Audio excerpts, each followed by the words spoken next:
What's up, everyone? Welcome back to the Landlord Chick podcast. I hope you are all getting started with a fantastic summer. I hope it's starting out however you would hope it would, whether it be you're spending time with kiddos that are no longer in school anymore, or getting ready to plan those family vacations, going on those family vacations, or maybe you're just working on the exterior of your home or your rental properties. But whatever makes your summer great, I hope it's starting out well. This episode's gonna be a little bit different. We're gonna talk about a journey I've been on that I just realized I should be telling you guys about. So about 4 to 6 weeks ago, somewhere in that time frame, I hired a Filipino virtual assistant. I think I've mentioned in previous podcasts that I've had virtual assistants off and on for the past about 2 years now. And they've all been American up until this point. And really, I was skeptical about getting a Filipino assistant, but I gotta say, it's been the best decision I've made in, well, honestly, probably months for myself and for my business. So I'm going to dive into the process of finding the virtual assistant, working with her, what I have her doing, and giving you guys kind of a little bit of a glimpse into how much of a transformation hiring her has been for me. So I will fully admit I was skeptical of hiring a virtual assistant, Filipino one. I had been to probably a handful of networking events over the past couple of years where at least one person has mentioned hiring a Filipino virtual assistant. And I always assumed it worked for people that did cold calling or received cold calls. Other than that, I didn't really see how it would be applicable in my world. And I don't even do cold calling, so it's not. So for a while, that's how I had thought.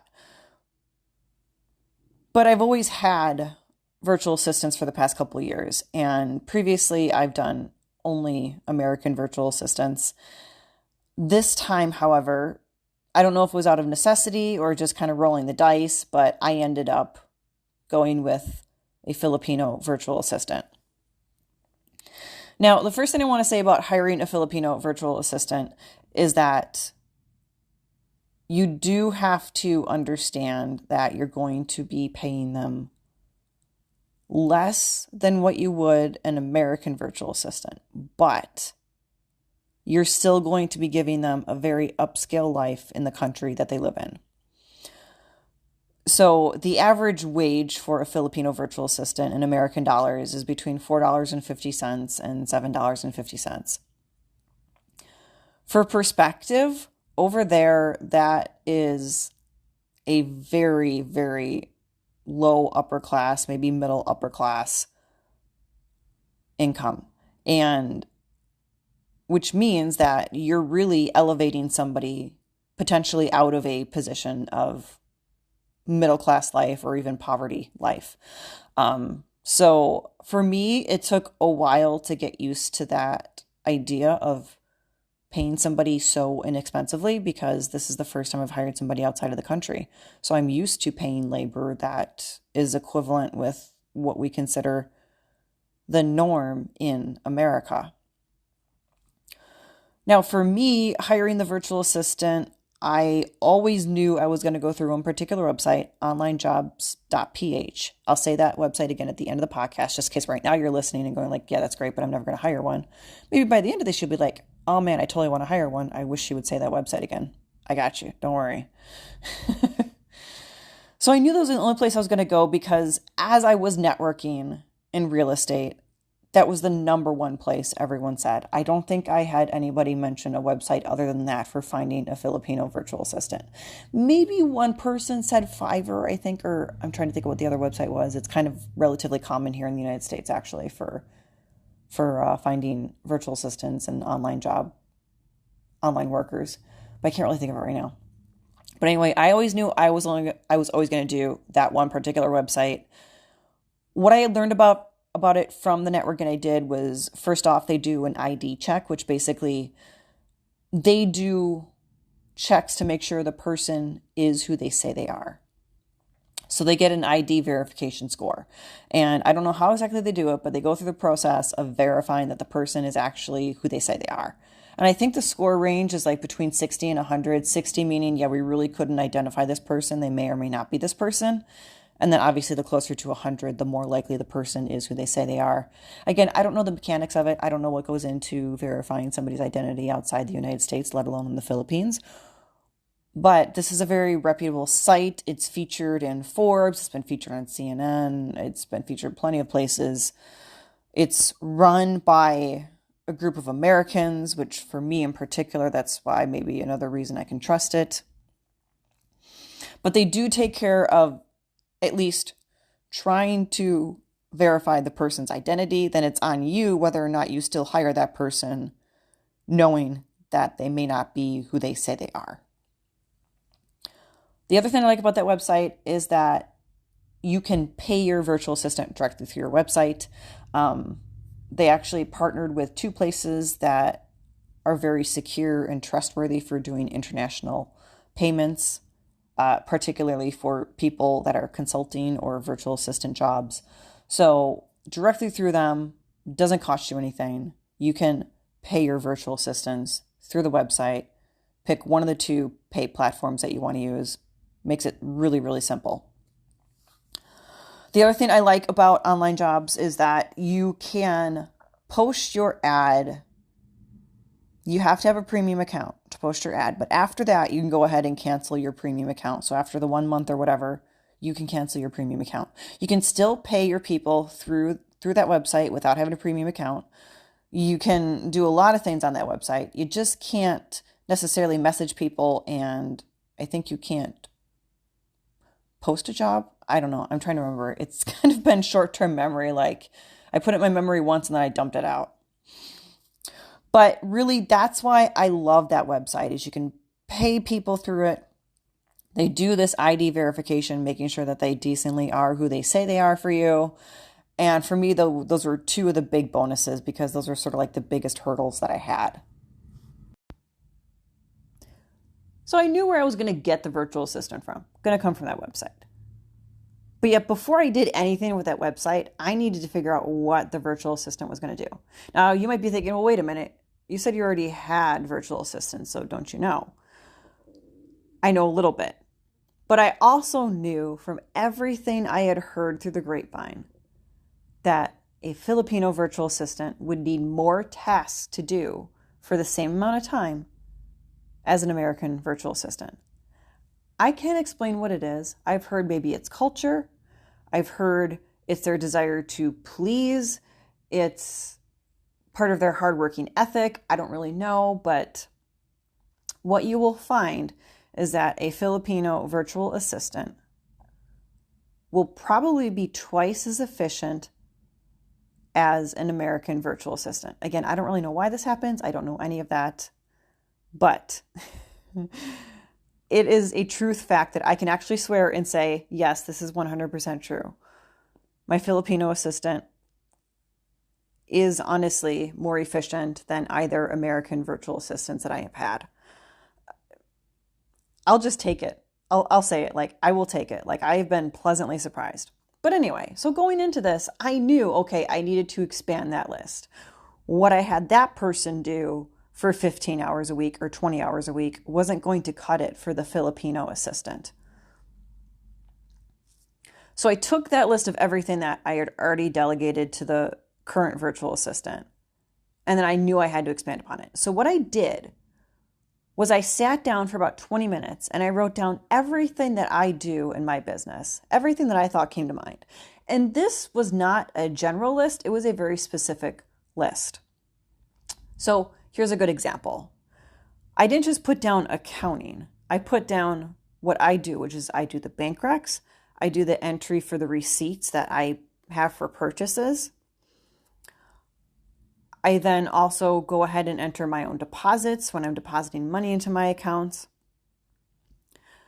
And then I take care of sending out my quarterly reports to my accountant. Well, just within that specific area right there, there's at least 2 additional things that I can offload to my virtual assistant. I can have her entering my receipts now. I can also have her sending off the reports to my accountant quarterly. Those are two things that are now off of my plate potentially that I can give to my virtual assistant because she's going to be that much more efficient. So I really did write down everything I did, specifically everything I did, down to emailing people things on a continual basis. Then I also looked at what do I wish I could do if I personally had more time? If I had more time to devote to my business, what else would I do? Now, some of this was to get my own brain going of what I would do with my time freed up. But then also it was about, are some of these things items my virtual assistant could accomplish? And yes, they are. So I now have my virtual assistant in charge of reaching out to clients to schedule our now twice a year portfolio checkups.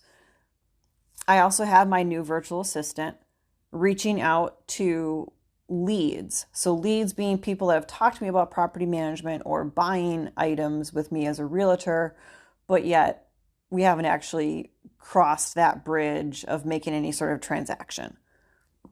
I have her reach out to them once every couple months, depending on what the schedule is for that particular person, where they're at in their journey, and she just does that reach back for me.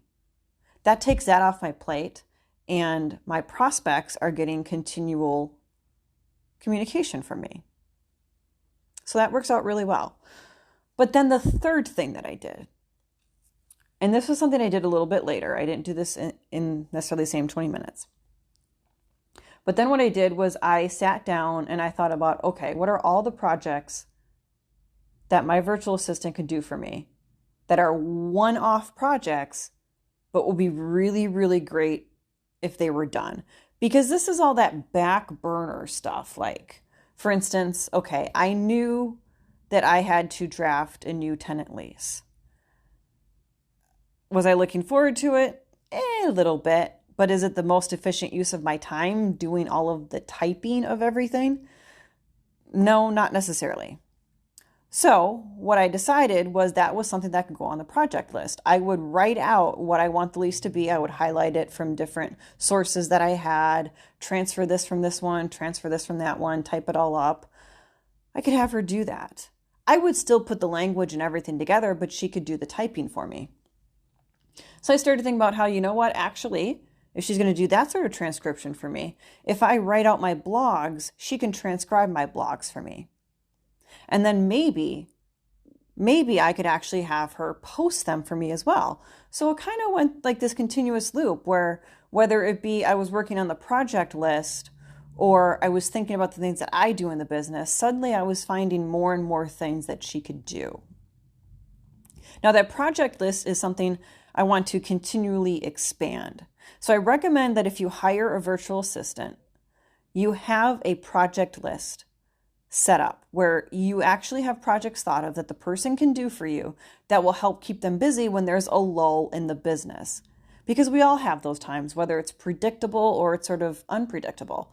In my industry with property management, it can be both. It can be predictable in the sense of January is going to be a lull, but it is also unpredictable in the sense of there's going to be times that we have less communications from tenants during a week or a couple days, whatever it may be, just because there's nothing to really communicate about. Nothing's going wrong. They don't have any questions. So then maybe her workload is a little bit less then. During that time, I can pull from that list of projects that I have already thought about and get them set up for her to start working on. So you want to have multiple ways to keep your virtual assistant continually busy. Now, you have this list that you want your virtual assistant to start working on. It's great to have them have an idea of what they're going to be working on, but you're certainly not going to dump everything on them right away. So with these lists, you kind of want to prioritize. And you want to kind of look at it and go, okay, what are the most important things for me to get off my plate or for them to continue to do so that it's not on my plate? Those are the things you're going to prioritize for training your virtual assistant on. Then you can focus on the rest of that list and getting that in place so that they have enough continual tasks to keep them going. Once you have all this put together, you're going to want to include basic outline of what it is in the job description. But I highly recommend you take that list and you create what's called a roles, responsibilities, and outcome sheet from it, which is a big thing. We're not necessarily going to go in depth in here, but take all those items that you want your virtual assistant to do, put them into their Word document, its own separate Word document, and have that available so that when your virtual assistant starts, they can have that list of the things that you want them to do on a continual basis. It's really, really handy for them. That way they know they're hitting all their marks. They're checking all those boxes of things you want them to do. And it also helps you just remind yourself of what they should be doing. So we have a list of what they're going to be doing. We have planned out what they're going to be trained on first, and so on and so forth. We also have a list of projects going so that once they have a lull in their time, we can keep them busy by pulling stuff off of that project list. We also know where we're going to hire the person from. We talked about that website. So we have all of that right now. What we need to talk about next is the training, the selecting and the training. Now, selecting a Filipino virtual assistant is going to be different than how you would hire somebody in America. You're still going to have a conversation with them. You're going to have something with them on Zoom, Google Meet, wherever you like to do your meetings. You're still going to do that. You're still going to have an ad out there with qualifications. You're still going to have an ad out there with a job description and what their responsibilities are in general terms. But during your interview, what you're going to want to focus on is more just your vibe with the person. It's going to be a little bit hard to do any sort of evaluation of their skills through an interview, just unless, of course, you happen to get an applicant who is very strong in their English, and I mean super strong. One thing I was told that I didn't really see until it was in action, but you have to understand that foreign countries, particularly when you get over into the far east, they tend to learn English in a way that seems cumbersome to us. Their dialect, the way they structure sentences, it seems cumbersome. I've had people sort of refer to it as spam English, meaning that their English tends to reflect what you get in spam emails. So understand that your communication with that person in your interview needs to be kind of brief and very basic. So it really is more about getting a feeling for the person, how you interact with them, sort of their personality that comes through, and seeing if you think you can work with them on a day-to-day basis, because you will be working with this person on a day-to-day basis. There's still going to be that person that you need to have some sort of rapport with. So I recommend you focus more on that in the interview. I think trying to actually quiz them on their skills or anything like that, given the language barrier, might be a little bit cumbersome to accomplish. So in the interview, get a good idea of what you feel their personality is. Are you going to work well with them? And then make your decision about who is the best applicant for you. Now, some of the things that factor into the best applicant for you, things you might want to consider would be obviously how much you're going to pay them. So I think we talked about how Filipino virtual assistants, they make between $450 and $750 per hour American dollars, which seems really low, but I can assure you it's not. So did all of your applicants fit within whatever range that you had for paying the person?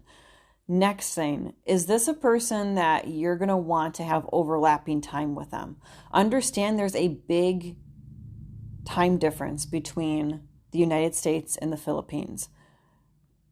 It's not necessarily a full 24 hours, but it's more where when it's daytime here, it's nighttime there.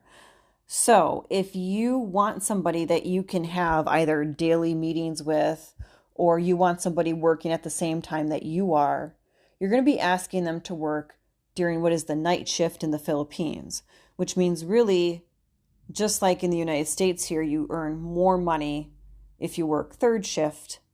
The same thing would apply for hiring a virtual assistant if you want them to work third shift on their time zone in the Philippines.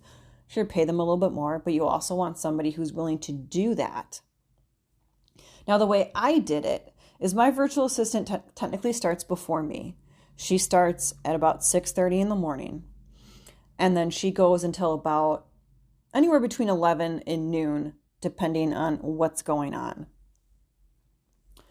So she works independently for about 2.5, 3 hours before I kind of log in and I get started, and maybe she's asking me questions, things like that. And then we just stay on the Google Meet as long as I'm available to. That way she can freely ask me questions and things like that. So keep that in mind when you're actually creating your ad and talking to people. Do you need them to work what's Filipino third shift? Is it partially third shift, or are you okay with them just sort of working on their own time zone and there being that time difference there? Those are things that you want to consider ahead of time and make sure that your applicants know these things. So let's say you've decided who you're going to hire. You hire them. Hooray, congratulations, you've got a great new virtual assistant. Hopefully. Chances are you do, but hopefully you do. Now we need to talk about training. One of the biggest reasons that Filipino virtual assistants quit is a lack of information on what they should be doing and how they should be doing it. That is the biggest reason they quit. And a lot of this, I think, comes down to that language barrier. They don't quite know how to pose questions very well in English to get their point across. And I've seen this in action sometimes with my virtual assistant, where it's like, I can tell she's struggling with something, but she can't quite figure out how to ask the question that she needs to finish the task. So that's why training is super important with these virtual assistants. You want to go in depth with your training. Don't assume that they know anything. And that was a double negative, so let me rephrase that. Don't go into the thing assuming that they know anything about sending email or anything or anything about entering bills or whatever you're going to have them do. Train them absolutely from start to finish, as if you were basically training somebody who had some sort of amnesia that knocked out their entire brain, or they couldn't remember how to do anything. That's how you want to approach training your Filipino virtual assistant. Go in depth with your training so that they can see everything without any assumption on your part that they know how to do something. The more in depth you go with your training, the more comfortable they're going to feel doing their tasks, the less likely they're going to ghost you, which is a thing. Filipino virtual assistants can and will ghost you if they ever feel like they aren't getting enough information from you. That is going to be the biggest reason that they quit. It's a lack of communication or a lack of information from you. So it's not just necessarily training, but sort of continually. When they ask you a question, they want a timely response. Now, they understand differences in time zones if you're not working in the same time zone, but they want the ability to ask you the question, and they want a relationship where they don't feel degraded or stupid or anything for asking that question, which, that's a perfectly fine thing. We certainly don't want anybody to feel stupid for asking a question, and that certainly goes through with a Filipino virtual assistant. But just be aware that because there is that difference, that barrier with the language, you might have to find yourself going a little bit more in depth with your training and giving a lot more instruction than maybe you normally would, just to ensure that they can grasp entirely the task that you want them to do and how they should do it. Don't ever feel like you are over demonstrating something, because likely in their mind, they're very happy with the fact that you're going through it so thoroughly, step by step by step, not taking anything for granted as far as how something gets done when you're training them. So it's really important to keep lines of communication open. Have something like Google Chat or something where they can easily send you messages. You can easily respond. Also have some sort of system in place where you assign them tasks, projects, whatever it may be. So Google Workspace is an option if that's in your budget. Trello is a great free program that my virtual assistant and I utilize for pretty much everything. So that's where I create a card of the task that I want her to do that day. And that's also where I create the project cards so that she always has projects available to keep her busy. Have your communication systems in place, know how you're going to set up their days, have all of that in place so that when you begin to train them, you're like, we're doing this like this way for now, but I think maybe next week we'll start doing this. No, do as little of that as possible. Spend some time to get all your systems and processes in place that you're going to use with this virtual assistant so you can train them on it and things aren't changing. Because consistent change is going to make it hard for them to get into a groove. And with the language barrier, it's going to make them harder for them to keep up and ask the questions that they need to ask. So I highly recommend that you have all of your processes set up, all the systems set up that you're going to be using so that you can train them on it and get them in place. Now, if you find out it's not working later on and you need to change it, that's totally fine. But just don't be that person who says, you know what, oh, for now, I'll send you an email every day with all the tasks you're going to do, but then eventually we'll get set up on this system. No, go ahead and get yourself set up on that system, then have your virtual assistant start. If you need to change things afterwards, again, it's totally fine. At least it's sort of like learning in action. Like, hey, I thought we were going to do it this way, but it turns out this really isn't working. So we're going to shift over to this now. We're going to give this a try because I think it's going to address this problem that we were having. That's totally fine. But just have your initial system set up, the ones you think you're going to use, the ones you know are going to work, and then if they don't work, tweak them. So a couple of things with hiring your Filipino virtual assistant, other than what we've talked about already. You're going to want to be sure that you help them with their English if you're going to have them sending emails or definitely making phone calls. So you want to help them learn what is colloquial English, how we speak with it. The other thing about that is that when you're communicating with your Filipino virtual assistant, you have to be aware of what are sayings or colloquialisms that we use in our everyday language. So I just talked about colloquial English. I should have said familiar English, like our familiar English. But you also need to be aware that you aren't speaking in what are colloquialisms or sayings. So killing two birds with one stone is a very American colloquialism, American saying. Your Filipino virtual assistant might not have any idea what you're saying or referring to when you say that phrase. So when you're communicating with them, you can't really rely on some of the colloquialisms or sort of old sayings that we use to accomplish a train of thought. You need to speak very literally in put together English. You can't pull from any sort of these kill two birds with one stone sayings that we have in our vocabulary because they're not going to know those. The other thing is when you're communicating with your Filipino virtual assistant, you want to be expressing gratitude. You want to be expressing thanks for them taking on the position. Thanks for them doing all these things every day. Never take them for granted. It's a big thing in their culture. So thank yous are really, really important. The other thing I would say about communicating with them is they like positive feedback, positive reinforcement feedback, letting them know that they completed a project and they completed it well, very well, or applauding them for something that they catch on to that you didn't. And I've honestly already had that. I've actually already had that, so we'll talk about that in a couple minutes here, but be sure that you express gratitude and that you compliment them on their work so that they know they're doing it well. The other thing with having a Filipino virtual assistant is it's going to be different relationship than what you would expect from an American, and that's really going to come down to the language barrier. It's going to be harder for you to get to know your virtual assistant as you would an employee or a virtual assistant from the United States because there is that language barrier. It's going to take time to really kind of build a deep relationship with them if you ever truly do on a communication level.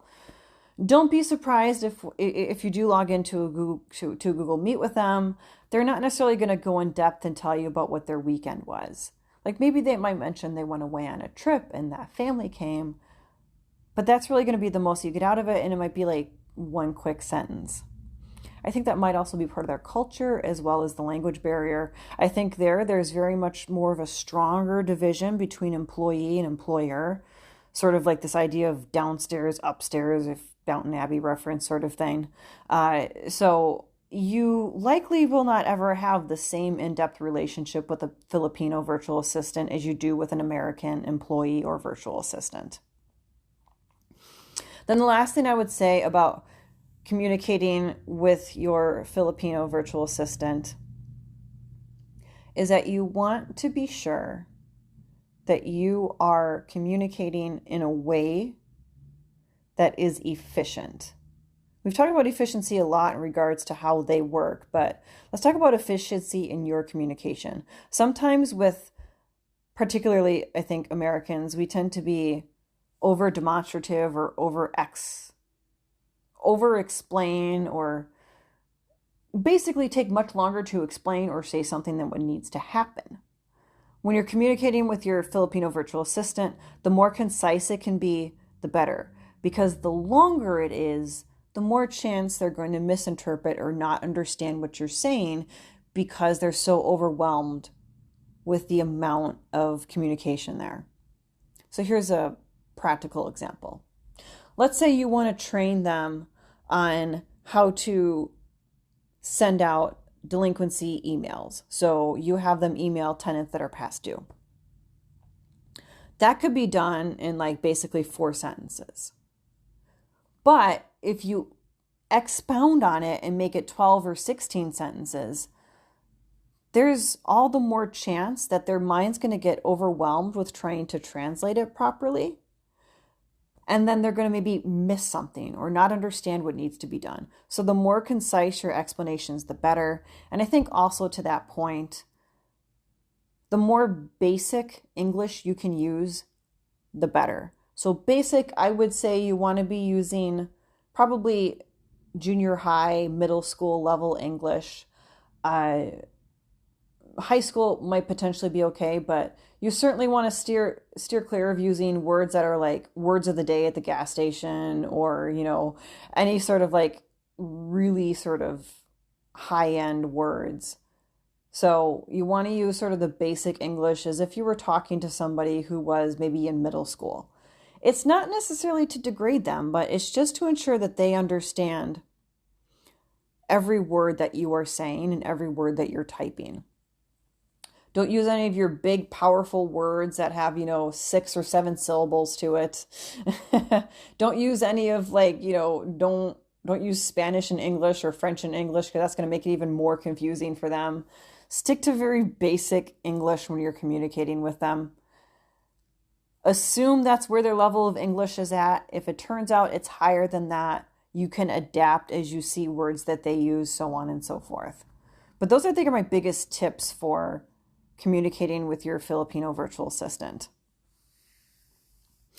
Now, a couple of things that I've done when hiring my Filipino virtual assistant here. Let me just say that I have her work an overlapping schedule with me. I do not have her work on U.S. holidays, only because she does a lot with tenants and vendors. So at that point, it really doesn't make much sense because technically the business is closed for American holidays. So she doesn't need to contact any vendors. She doesn't need to reply to any tenants because the business is technically closed. I would be aware of Filipino holidays and make sure that you are honoring those as well. Now, honoring those doesn't mean that you pay them for them while they're off. That would be your choice. But certainly be aware of those as well. Just as you would be entitled to take off for your American holiday, July 4th, Memorial Day, they should be allowed to take off for those holidays if they choose to that exist in the Philippines. The other thing that I would say about hiring your virtual assistant is don't underestimate what they can accomplish. This was probably my biggest learning curve, was that I kind of did underestimate not only what they could accomplish in a time frame still after everything I learned or knew from people, but also underestimating what they could do.